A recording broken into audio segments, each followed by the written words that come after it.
No secrets. Hope everyone had a Merry Christmas and a great couple of days off. Now we get back at it. Rick, let's start then with Cole Perfetti's status. Any update on how long? He's probably a week to 10 days. A week to 10? Yeah. Okay. Yeah, I would say the closest guy we have to coming back would be Saku, and he's probably a week.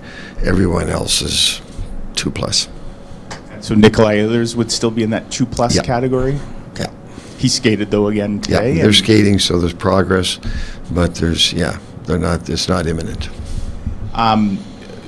The 12 forwards that were on the ice today, I assume, they're all playing tonight. Would you have to make another call up here just for added insurance at some point? We'll, at one point we will. There's no question. Yeah.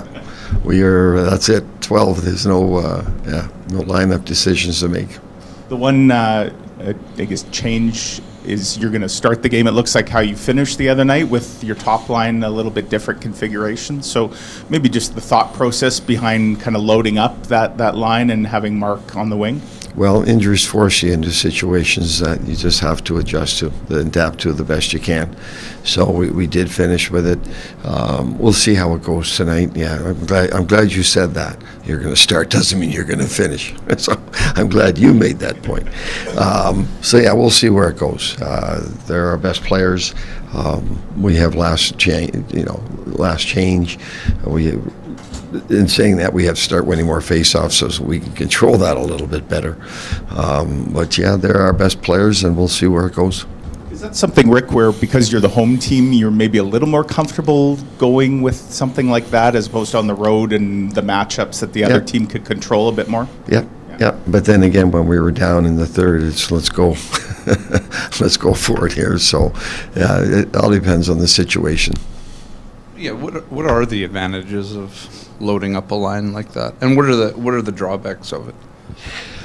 Well, good players need good players to play with. The best players, you look at the best players around the league. You got Zook's playing with Kaprizov. I mean, they need good players around them, and kind of who think the game the same way with the puck.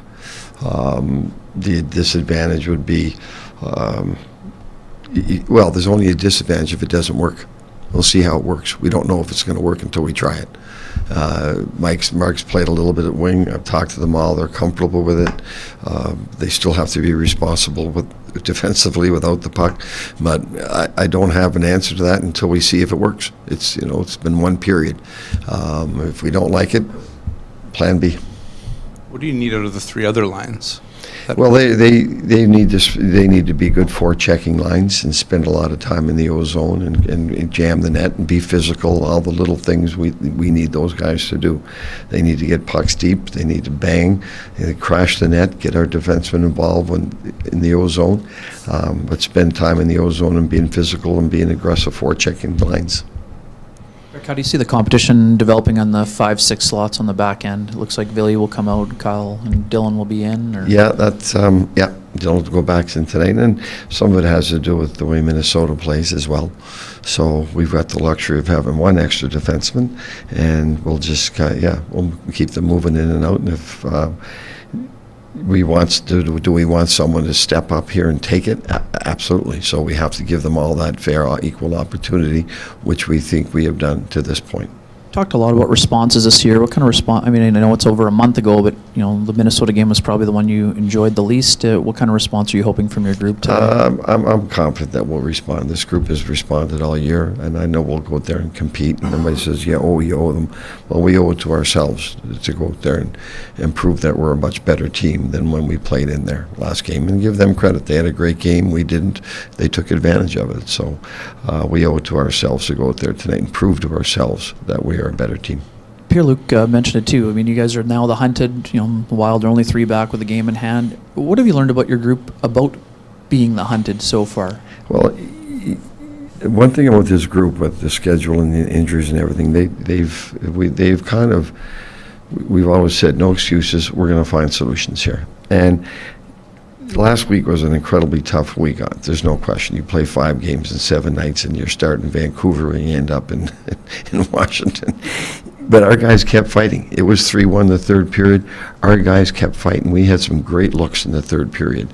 That makes it 3-2. That gives you another little boost of adrenaline. So one thing I've noticed about this team is that there's no quit, and they're going to work. Are we going to have bad periods? Yes. Bad games? Yep.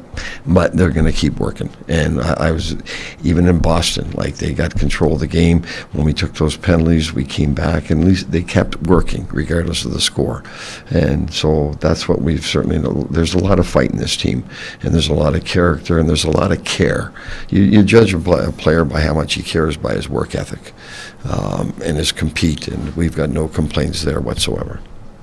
Rick, this could be a pretty emotional game, and with you at least starting the game with Kyle and Pierre-Luc and Mark all together. Kyle, I guess it probably isn't as big of an issue, but is there a reminder for Pierre-Luc and Mark in particular? You guys have to stay out of the penalty box. If there's a frustrating call, skate away from Just the skate referee. away. It's all part of growing. You just deal with the things you can deal with. Refereeing, the calls are completely out of your control. It cannot be, it can become a distraction. So that's something we are dealing with, yes. But even getting involved in scrums and that sort of thing, I mean, I know you don't want them to lose their competitive No, edge, but you want your players to play hard. You want them to play with passion. Well, it's a physical game out there. The other guys are playing with passion. You get a bunch of grown men out there, a bunch of professionals, and you want them both to play with passion. Well, those scrums are going to happen, man. That's part of the game. What does the game look like if we take all that stuff out? It looks like there's no passion. It looks like there's no emotion. We can never play this game without emotion and without passion.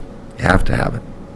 Rick, just one more on the forwards. Like, with so many guys out, I know the schedule wouldn't have allowed it pre-Christmas, but do you ever consider doing like an 11-7 and getting maybe your high-end guys a little more ice, or it's just not really, that you're not a fan of 11 and 7? When you do that, the schedule will dictate that. When it's that condensed, you're going to kick the crap out of somebody, one of those forwards, and it's too much. We've got the luxury of 12 and 6, then we will stay with 12 and 6. Wes, you got anything for me?